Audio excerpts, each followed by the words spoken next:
You are constantly being told to accumulate more. Oh, constantly. Like, just think about it for a second. More knowledge, more success, more wealth, more friends, uh, more life It's experiences. exhausting.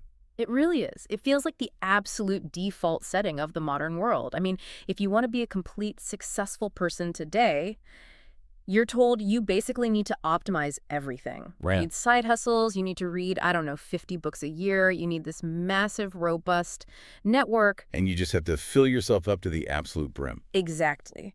But what if the ultimate shortcut to possessing absolutely everything is, paradoxically, to completely empty yourself? It completely upends how we usually think about personal growth, doesn't it? Yeah, it really does. Instead of asking what you can add to your life to make it better, this approach actually asks what happens when you strip everything away. Right. I mean, it treats accumulation not as this great achievement, but as an obstruction. And that concept is the mission for our deep dive today.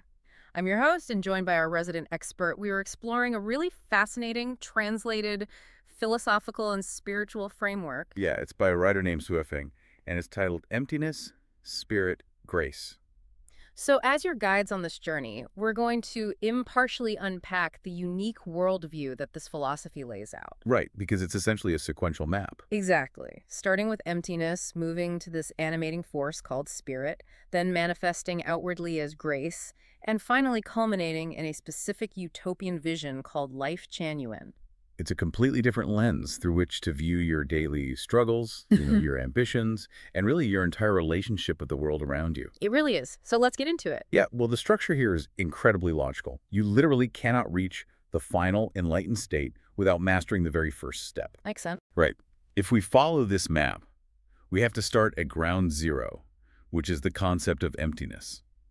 Because before you can build any new structure, you have to completely clear the construction site. Okay, let's unpack this, because Shuofeng's philosophy argues that the root of human suffering, like all of it, is a cluttered, unemptied mind. Yeah, the masses are described as being weighed down, walking around with, quote, hearts filled with rubbish. Hearts filled with rubbish. I love that. And there is this one specific, brilliantly frustrating anecdote in the text that I think, everyone listening will immediately recognize. Or the counting one. Yes. The writer essentially says, I have just said one, and immediately people continue with 3, 4, 5, 6, 7. Yeah. And he says all he can do is just shake his head and sigh. I mean, that captures the modern condition flawlessly. It really does. People appear lively on the outside, right? They're always talking, always moving, but fundamentally they're confused beings. The text says they have ears but don't listen, they have eyes but don't actually see. When your mind is already packed full of preconceived notions, anxieties, desires. There's no room. Exactly. Yeah. There's absolutely no space for any new reality to enter. It is like having way too many browser tabs open in your brain. Yes. Perfect analogy. Like you are trying to have a conversation with someone, but your mental RAM is completely maxed out. You aren't actually hearing the one they are saying. Your brain is desperately trying to predict the 3, 4, 5, 6, 7 so you can jump in with your own incredibly smart point. Right, you're anticipating, you're projecting, but you are absolutely not present. What's fascinating here, though, is how this framework flips the concept of an empty heart, or an empty mind, from a negative to a positive. Right, because in our culture, feeling empty usually implies depression, or apathy, or a lack of purpose. Exactly. We totally pathologize emptiness. We do. But here, an unemptied heart is diagnosed as the literal source of all our worst fears and anxieties. Wait, really? All of them? Yeah, the fear of death, the fear of poverty, the fear of loneliness. The text argues these don't come from external threats. Oh, wow. They arise purely because the heart is not empty. Worry, anger, madness, even the overwhelming desire to stand out or to dominate your industry or leave a legacy. All the stuff we're told is good ambition. Right, all of it stems from a cluttered, unemptied internal state. The philosophy uses nature to illustrate this too, which I found really compelling. Oh, the stones. Yeah, it points out that stones do not bloom. Why? Well, because a stone is completely solid. It has absolutely no empty space inside it. Right. But the sky creates colorful clouds. Yeah. Empty land can grow crops.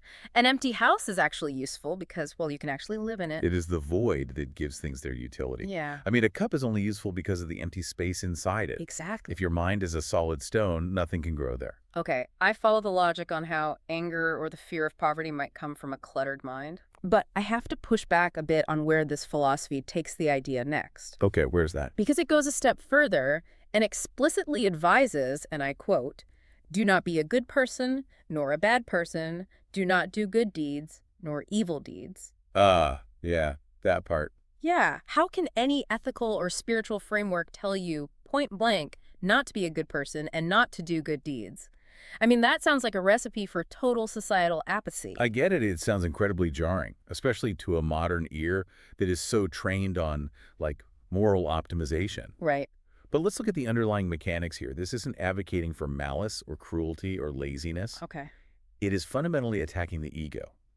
When we consciously try to do good deeds or be a good person, we're very often doing it to accumulate something, Oh, I see. right? We want praise or a good reputation, a legacy, or even just a secret sense of moral superiority over our neighbors. Yeah, that makes sense. That desire for moral accumulation is just another form of mental clutter. The goal is to throw away your capital S self and return to your true nature. Which is equated to the nature of the Tao or the Buddha, right? Yeah. Both of which are described as fundamentally empty. Exactly. Ah, okay. So it is the difference between doing something helpful because a situation just naturally requires it versus doing it so you can post about it on social media. Yes. Like proving to your network that you are a good person. The underlying desire to be seen as good is still a desire. Yeah. It is still rubbish in the heart. Spontaneous, natural action is the goal here, rather than forced, ego-driven morality. Okay, give me an example. Well, if you see someone drop their groceries, you help them pick them up, not because you are a good person doing a good deed, but because groceries fell and hands were needed. Oh, I love that. Right. There is no ego attached. And this really leads to the ultimate paradox of this first pillar. Emptiness allows possession of all things, while non-emptiness is like chasing fleeting clouds. Wow. If you try to possess reputation or wealth or legacy, you end up grasping at nothing. Clear the mind completely and you actually make room for the universe. Okay, so let's say I actually manage to do this. Okay. I clear the construction site. I close all the mental browser tabs. I let go of the ego-driven need to be the hero of my own story. A tall order, but yes. Right, but if I do, am I just sitting there as a blank, passive void forever? Like, how does a person like that actually function in society? Well, that is exactly where the second pillar comes in. Okay. You don't stay an empty vessel. Oh. Once you have successfully emptied the mind of the rubbish, an animating force rushes into that space. And this framework calls it spirit. Right, spirit. The philosophy paints this really vivid picture of spirit as the fuel for the entire natural world. It does. It says mountains with spirit have flourishing vegetation. Waters with spirit have fish. The sky brings favorable weather. The earth thrives. Yeah, it acts as the active, organizing principle of life itself. And when it comes to human beings, people with spirit are described as possessing infinite charm. Which sounds great, but the flip side is where the language gets surprisingly sharp. Sharp is an understatement. Yeah. The warning here is incredibly blunt. It literally says, without spirit, one is no better than an earthworm. Yeah, an earthworm. I mean, ouch, right? It's harsh. For a philosophy talking about throwing away the ego and finding peace, comparing an unspiritual person to an earthworm is a pretty aggressive insult. Well, So is this concept of spirit just a poetic metaphor for feeling inspired? Or is this framework arguing that this is a literal, tangible force that dictates your success and failure in life? if we connect this to the bigger picture, it is absolutely presented as a literal, tangible force. Really? Yeah, think about the mechanics of how we move through the world. The writer explicitly links worldly physical struggles directly to a spiritual deficit. How so? Well, it claims that greed, laziness, anger, hatred, and even lifelong poverty and suffering all stem from a heart without spirit. Okay, but how exactly does a lack of spirit cause poverty? It's a leap, I know. It feels like a massive leap to blame someone's financial situation purely on their internal state. Well, the logic here is that if your mind is cluttered with ego and fear, meaning you haven't emptied yourself and therefore lack spirit, you operate entirely on a reactive survival level. Okay. You make fear-based decisions, You chase short-term gains, you alienate people, you miss larger opportunities because your vision is completely narrowed by your own anxieties. Ah, I see. Over a lifetime, that tunnel vision naturally leads to poorer outcomes, both emotionally and physically, because you aren't aligned with the natural flow of things. You are essentially fighting the current instead of riding it, So how do you get it? If I don't want to be an earthworm, which none of us do. right, and I want to cure this internal deficit, what is the mechanism? Right. Because the framework actually provides a very specific structural method. It says seeking spirit is not difficult. You just enter Lifechanyuan and fill your heart with the knowledge of the greatest creator. Yes. This is the moment the philosophy introduces its specific theological and communal framework. It's a big shift. It makes a huge pivot from, like, psychological self-help to a larger cosmic order. The empty vessel must be filled with a higher organizing knowledge. But that is a massive leap for a modern, secular listener to digest. Oh, absolutely. We go from clear your mind of anxiety to fill your heart with the greatest creator. How does someone who doesn't necessarily subscribe to a specific theology extract value from this step? It's a fair question. Whether a reader approaches Lifechanyuan and the greatest creator as a literal theology or as a profound metaphor for universal order, the psychological step actually remains identical. How so? Well, you cannot just remove the bad. You must install a new operating system. You clear the chaotic, selfish rubbish out, and you let a broader, unifying knowledge in. Okay, I think I follow. You align yourself with the reality that you are part of a massive interconnected system. Once that realization takes root, once that spirit is present, it forces a change in behavior. Oh, wow. You cannot contain it invisibly. It demands to manifest in how you interact with the world. Now, here's where it gets really interesting. That outward manifestation brings us to the third pillar, which is grace. Right. Grace. Emptiness is your internal state. Spirit is the fuel running through your engine. And grace is the aesthetic result. It is how you appear and interact with the world. Yeah. The writer says, wherever there is spirit, there is grace. And there's this beautiful quote, the bright moon shines among the pine trees and the clear spring flows over the rocks. Notice the natural imagery used to describe grace there. It is a gentle breeze, colorful clouds, the warm sun on the forest shade. Reefs and sea waves harmonizing. Exactly. It is deeply peaceful, highly grounded, and completely effortless. Effortless is the perfect word because the framework is incredibly clear about what grace is not. This is my favorite part. Right, and this is the part that clashes so loudly with our current culture. It says grace is not heavy makeup, it is simple elegance. It is not flamboyant, it is simple and pure. Yeah. It is not a storm, it is a gentle drizzle. It is not a fiery passion, it is a love that cannot be severed. Think about how completely opposite that is to modern hustle culture. Oh, totally opposite. Today, we are told you have to be the storm. Right. You have to be a disruptor. You need, like, main character energy. You need fiery passion, or you aren't trying hard enough. And that is the core friction between this philosophy and modern society. Our culture equates loudness, disruption, and aggressive passion with power. We really do. We think the loudest person in the room is the most effective. But Swifting describes grace as lightly loving, deeply longing. It completely redefines what true charisma looks like. Yeah. Remember, earlier it was stated that humans with spirit possess infinite charm. This implies that true charm, true magnetic presence, isn't about commanding attention or forcing your will onto a situation. It is about being the most grounded person in the room. Exactly. The person who is like the clear spring flowing over the rocks. They aren't trying to sell you anything. They are simply existing in their true nature, free of ego. Yeah. And people are naturally drawn to that unbothered, pure state. It's exactly the opposite of main character energy. It's an energy that doesn't need to be the main character to be deeply influential. Right. Lightly loving, deeply longing implies a connection to the world that is profound, but not suffocating or possessive. You don't have to grip your relationships, your career, or your identity tightly if your heart is empty of fear. You can just let the gentle breeze blow. You know, it's a beautiful concept, but the philosophy doesn't stop with just the individual achieving this Zen state. No, it doesn't. It's not a self-help guide where you find your inner peace, pat yourself on the back, and then go live in a cave alone. Not at all. It is building towards something much larger and far more collective. Right. The states of emptiness, spirit, and grace are ultimately prerequisites for joining a utopian community. They are the defining traits of what this framework calls a Chanyuan celestial. So what does this all mean? The text makes this incredibly bold claim. It says the most beautiful people in the world are in Lifechanyuan, and then it lays out a highly specific, detailed taxonomy of these celestials. It introduces categories with names like Foshan, Taiji, Penglai. Right, Wanian Suation. Yeah. And to give you an idea of how this works, it describes the Foshan and Taiji celestials as essentially flawless. Quite a high bar. Yeah. It says the Wanian celestials shine with a spiritual light to the point where they actually share images of heaven. And the Sueshan celestials are described as being like treasure mountains. This raises an important question about how we conceptualize spiritual progress. How so? Well, instead of just throwing a bunch of jargon at the reader, this taxonomy is trying to illustrate a thriving spiritual ecosystem. Okay. In a healthy forest, you don't just have one type of tree.